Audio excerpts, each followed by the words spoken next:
Alléluia. Précieux Père, je te bénis et te rends toute la gloire. Merci pour ton soutien, pour tes enseignements. Saint-Esprit, éclaire-nous davantage selon ta parole. Tu nous as recommandé de prier au maître de la moisson, car la moisson, elle est grande et peu d'ouvriers. Seigneur, merci pour l'heure de la vraie moisson. Merci pour l'heure du vrai qui est là. Merci de ce que tu éclaires quelqu'un à venir dans ce vrai pour ta seule gloire, dans l'avancement de ton seul nom et de ton royaume, au nom de Jésus-Christ. Amen. Amen, soyez bénis. J'ai intitulé ce thème « L'heure du vrai est là. De quel bord es-tu » J'avais intitulé un thème l'année dernière « De quel camp es-tu » Voilà. Là, l'heure du vrai est là.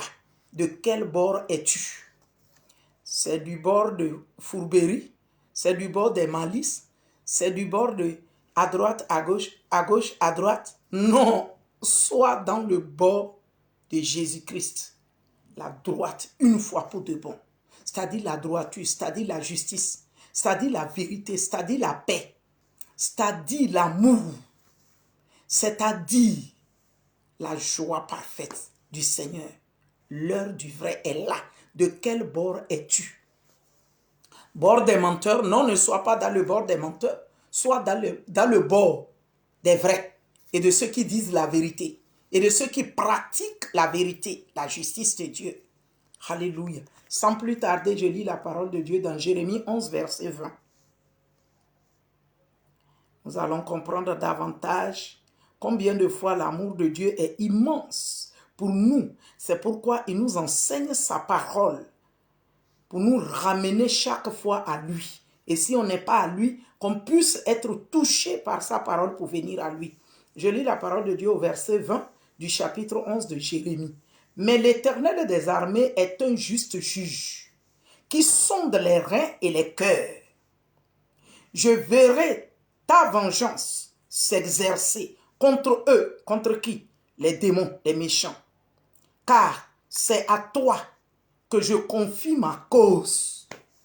Alléluia. Il dit car c'est à toi que je confie ma cause. Alléluia. Je crois bien que tu me suis. Je reprends ce passage. Il dit, mais l'Éternel des armées est un juste juge. Si quelqu'un t'a fait la méchanceté, l'injustice jusqu'à présent, pendant que tu écouteras cette vidéo-là, entends très bien et prête l'oreille. Ou si toi-même tu as fait la méchanceté à quelqu'un, l'injustice à quelqu'un, ce n'est pas encore temps de se repentir. Parce que l'Éternel est un juste juge qui sonde. Tu vas dire que, en tout cas, moi, je n'ai pas de problème avec quelqu'un. Oh. Moi, je ne fais pas les problèmes. Oh. Moi, je n'ai pas provoqué quelqu'un dans ma vie. Oh. Hey! Hey! Dieu est là. Il sonde les reins et les cœurs. Donc, il sait ce qui est caché au plus profond de l'homme. Il connaît. Et le thème dit, l'heure du vrai est là. De quel bord es-tu? S'il y a la fausseté en toi, ce n'est pas encore temps de se ressaisir. Ou si tu marches en compagnie de faux qui te conseillent le mal, ce n'est pas encore tard de se ressaisir. Tu peux revenir à la raison. Parce que l'heure du vrai est là. Et le juste juge, l'Éternel des armées, qui sonde les reins et les cœurs, voit toutes choses. Et il ne voudra pas que tu ailles loin du vrai. Tu dois rester dans le vrai, dans la justice, dans la vérité, dans la droiture. Alléluia. Et Jérémie prie pour dire, je verrai ta vengeance s'exercer contre eux. Tous ceux-là qui faisaient du mal à Jérémie, qui faisaient du mal à Israël, Jérémie prie pour dire, je veux voir, Éternel, le Dieu Tout-Puissant, l'Éternel des armées, ta vengeance s'exercer contre eux. Je veux voir cette vengeance. Et l'Éternel n'a pas raté d'accomplir tous ceux que priaient ces vrais serviteurs, ces vraies servantes. Et nous le prions dans le nom de Jésus-Christ de Nazareth. Et je prie précisément pour ta vie et la vie du peuple de Dieu en esprit et en vérité. Toute méchanceté, injustice qui t'a été affligée jusqu'aujourd'hui. L'Éternel des armées qui sonde les reins et les cœurs. Il me charge de te dire qu'il est le juste juge et il va exercer sa vengeance contre tout ce qui t'a affligé de l'injustice, des accusations à tort, des condamnations, des complots contre toi, des complots contre le bien-être, contre ceux que tu as eu à faire comme du bien. Pour qu'on te rende du bien, on a fomenté des complots contre toi pour vouloir te terrasser, pour vouloir te détruire. Nous voyons l'exemple terre à terre du président Laurent Gbagbo. Combien de complots ne se sont pas levés contre lui? Tous ces complots ont échoué un seul jour et continuent à échouer. Se dévoilent chaque jour. Tout ce que le Seigneur s'est révélé à nous depuis 2004 jusqu'à en arriver aujourd'hui, 2002. Jusqu'à en arriver aujourd'hui. Aujourd'hui, il est en train de mettre à nu tout doucement, tout doucement, tout doucement, tout doucement. Parce qu'il veut faire du bien à son peuple. L'heure du vrai est là. De quel bord es-tu? Tu peux venir du bon bord. Et le bon bord, c'est celui de la justice. Parce que l'Éternel des armées est un juste juge qui sonde les reins et les cœurs. Il dit, je verrai ta vengeance s'exercer contre eux, car c'est à toi que je confie ma cause. À qui toi tu confies ta cause? Sur qui t'appuies-tu? Appelles-tu Jésus-Christ en esprit, en vérité, ou bien c'est sur les lèvres, mais au fond, tu n'as pas Jésus-Christ. C'est encore possible parce que lui sonde les reins et les cœurs. Il connaît. Il connaît tout ce qui est caché dans le fond de l'homme. Et il met à nu au jour voulu parce qu'il fait tout pour amener l'homme à l'ordre. Mais si l'homme ne veut pas, il commence à mettre à nu tout ce qui lui reprochait en secret. Arrête ceci, arrête ceci. Mais l'homme ne veut pas. Il dit, il est l'Éternel des armées qui sonde les reins et les cœurs. Luc chapitre 19.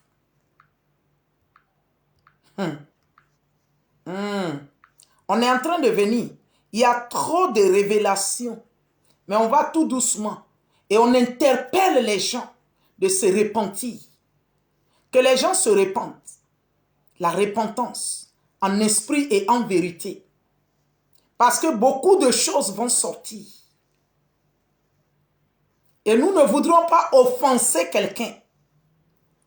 Mais c'est parce que nous avons été des trompettes pour avertir longtemps.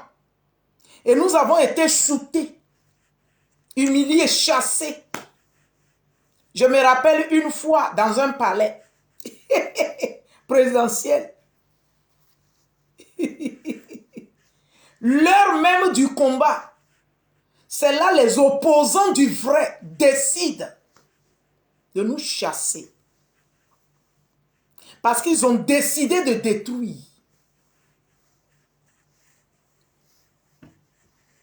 Parce que c'est eux qu'on doit voir. On ne doit pas écouter Dieu par quelqu'un d'autre. Mais Dieu dit, l'heure du vrai est là. De quel bord es-tu? Il y a beaucoup de choses. Poussé par le Saint-Esprit, on va mettre à nu. Mais de quel bord es-tu? Verset 15, je lis la parole de Dieu. Luc 19, chapitre 19, verset 15. Lorsqu'il fut de retour, après avoir été, verset 15, oui, Après avoir été, oui, investi de l'autorité, est-ce ce verset? Yes. Investi de l'autorité royale, il fit appeler auprès de lui les serviteurs auxquels il avait donné l'argent afin de connaître comment chacun l'avait fait valoir. Dieu parlait des talents. À chacun de nous, il a donné des talents, des dons. Surtout ceux-là qui lui appartiennent. Fais valoir, il est l'heure pour que tu fasses valoir. Tu as fait valoir tout doucement, tout doucement, tout doucement. Maintenant là, il faut la faire valoir puissamment. Les hommes t'ont longtemps intimidé par méchanceté, par influence, par les œuvres des ténèbres, de sorcellerie, parce qu'ils savent que c'est en toi est incarnée la justice, la vérité, la lumière pour les éclairer. Et ils ont étouffé ce que le Seigneur a mis en toi pour ne pas faire valoir. Laisse-moi t'annoncer une bonne nouvelle que Dieu avait pu bien permettre. Parce que tu n'étais pas si mature pour exploiter ces grandes valeurs que Dieu avait mis en toi. Après, en ton bénéfice également. Je peux me rappeler d'un témoignage. Un jour, je pleurais. J'étais arrivé à Abidjan, en Côte d'Ivoire. Dans les rues de Cocody, je pleurais de douleur de ma vie. Pourquoi tous ces services, tout le temps, les gens se sentent bien, les gens sont bénis et ils me font du mal. Et le Seigneur pouvait me dire, tout doucement, avec une voix tout douce et gentille, il dit, malheureuse, ivre de l'esprit et non du vin, elle qui fait de son dos une terre pour les passants. Elle qui fait de son dos une terre pour les passants. Il dit, malheureuse, ivre de vin et ivre de l'esprit et non du vin. Mais quand tu n'es pas encore conscient de ce que Dieu a mis en toi pour te faire bénéficier, Dieu va permettre que ces méchants également fassent de ton dos une terre de tout le temps. Mais quand tu prends conscience,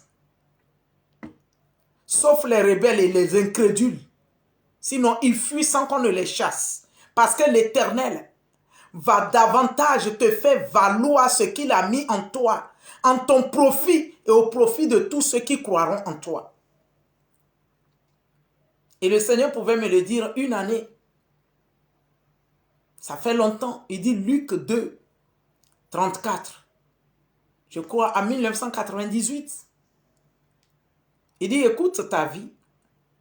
Tu es le relèvement de plusieurs, la chute de beaucoup. Ceux qui croiront, tu es leur relèvement. Ceux qui rejettent, c'est pour leur chute. Tu es leur chute. Je t'ai fait ainsi. Et tu es un signe et une contradiction. Parce que la plupart te verront, pourtant tu es un signe, mais diront, ah laissez-la, pardon. Ça c'est une païenne, ça c'est une prostituée, ça c'est une tante. Ils vont inventer des mots, une contradiction au milieu d'eux. Mais s'ils croient, ils vont voir les merveilles de Dieu. Que ta vie soit ainsi au nom de Jésus-Christ. Que ta vie soit ainsi au nom de Jésus-Christ. Fais valoir les dons, les richesses incarnées spirituelles que Dieu a mis en toi. Fais valoir, n'aie crainte. Prends courage, fortifie-toi et avance pour la grande manifestation.